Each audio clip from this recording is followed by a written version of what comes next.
স্বাস্থ্যসম্মত জুস বাড়িতেই তৈরি করে নাও, বাইরে থেকে কিনে আনার কোনো দরকার নেই। শুধু বাইরে থেকে কিনে নিয়ে এসে টাকাও খরচ হবে, পেটটাও খারাপ হবে। অতএব বাড়িতে এভাবে স্বাস্থ্যসম্মতভাবে জুস তৈরি করে খেতে পারো। মালটার জুস আজ তৈরি করে দেখাবো। আসসালামু আলাইকুম। হ্যালো বন্ধুরা, তোমরা কেমন আছো? আশা করি তোমরা ভালো আছো। আমি আলহামদুলিল্লাহ ভালো আছি।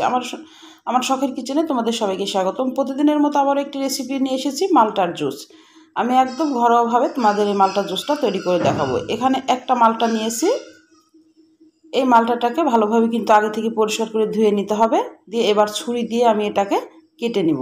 গায়ের যে চামড়াগুলো আছে সেগুলো কিন্তু তুলে ফেলতে হবে, খোসাগুলা। আগে দুই মুখটা এভাবে কেটে নিবা, তাহলে কিন্তু খোসাটা ছাড়তে কিন্তু সুবিধা হবে। তোমরা এটা কিন্তু বটি দিয়ে ছেড়ে নিতে পারো সুন্দর করে।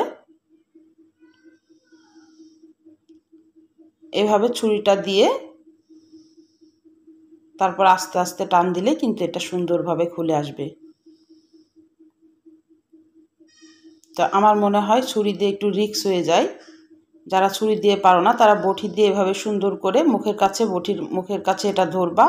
ধরে এইভাবে, যেভাবে আমরা আলু ছিলি বা পটল ছিলি, এইভাবে কিন্তু এটা ছিলে নিতে হবে। এইভাবে সুন্দরভাবে কিন্তু মালটা ছেলা হয়ে যাবে। আর খোসা সহকারে তো জুস করা যাবে না, যেহেতু তিতা লাগবে। এই কারণে অবশ্যই ছিলে নিতে হবে। বাইরে থেকে অসৎ পরিবেশে জুস না কিনে নিয়ে এসে এভাবে যদি স্বাস্থ্যসম্মতভাবে বাড়িতেই যদি সবাইকে এক গ্লাস করে যদি জুস খাওয়ানো যায়, তাহলে কিন্তু শরীর মন সব কিছুই কিন্তু সুস্থ থাকে।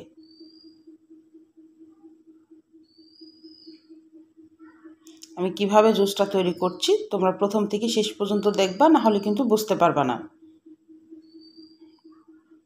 এভাবে এবার একটু টুকরো করে কেটে নিব।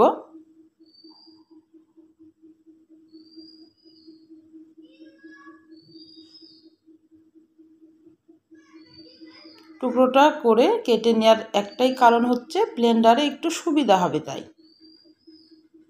না হলে এভাবে কিন্তু পোড়াটাও দিতে পারো। আমি এবার একটা ব্লেন্ডারে জুসের জার নিয়ে নিয়েছি। তারপরে টুকরোগুলা দিয়ে দিলাম, মালটার টুকরোগুলা।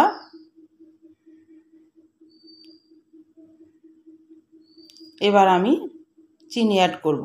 আমি এখানে একটা মালটার জন্য আমি 4 চামচ মতো চিনি নিচ্ছি। এটা কিন্তু 4 চামচ দেখেই বুঝতে পারছো, ছোট। 4 চামচ আমি চিনি নিব একটা মালটার জন্যে। আর হাফ চামচ মতো এমনি যে নুন আমরা ব্যবহার করি তরকারিতে, সেই নুন দিয়েছি। আর হাফ চামচ আমি বিট লবণ দিয়েছি স্বাদের জন্যে। আর এখানে হাফ গ্লাস মতো পানি দিলাম। তোমরা কাপের মাপে দিলে হাফ কাপ দিতে পারো একটা মালটার জন্যে, তাহলে একটু ব্লেন্ডার করতে সুবিধা হয়। আমার ব্লেন্ডার করে নিয়ে এসেছি। এবার একটা ছাঁকনিতে কিন্তু ছেঁকে নেব। দেখো কত সহজ। এত সহজ জিনিসকে আমরা কঠিন মনে করে বাইরে থেকে অসৎ পরিবেশে সেই জুসগুলো কিন্তু আমরা কিনে নিয়ে এসে খাই। এভাবে বাড়িতেই যদি সুন্দরভাবে স্বাস্থ্যসম্মতভাবে জুস তৈরি করে খাওয়া যায়, তাহলে কিন্তু মন্দ হয় না। এবারে এভাবে ছেঁকে নিতে হবে, খোসাগুলা কিন্তু ফেলে দিতে হবে।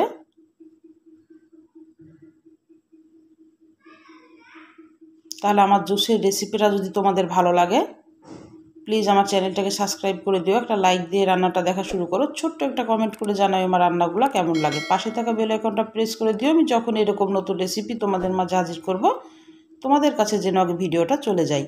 তোমাদের একটা লাইক, একটা কমেন্ট কিন্তু আমাকে অনেক উৎসাহ করে। আর বন্ধুদের মাঝে বেশি বেশি করে আমার ভিডিওটা শেয়ার করে দিও, তারা যেন বাড়িতে জুসটা তৈরি করে খেতে পারে। জুসটা কিন্তু অসম্ভব মজা হয়েছিল বন্ধুরা। আমি একটা গ্লাসে সার্ভ করে নিচ্ছি। কালার দেখে বুঝতে পারছো কোনো কালার ইউজ করি নাই, একদম ন্যাচারাল কালার, একদম অনেক মজা হয়েছে। একবার হলো এভাবে মালটার জুসটা তৈরি করে খেতে পারো। একটা মালটার থেকে আমার কিন্তু 1 গ্লাসের উপরে জুস হয়েছে। আমি তোমাদের একটু খেয়ে দেখাচ্ছি, তোমরা যদিও আমাকে দেখতে পাচ্ছ না, আমি তবুও তোমাদের খেয়ে দেখাচ্ছি। তাহলে আজকের মতো বিদায় নিচ্ছি। আল্লাহ হাফেজ।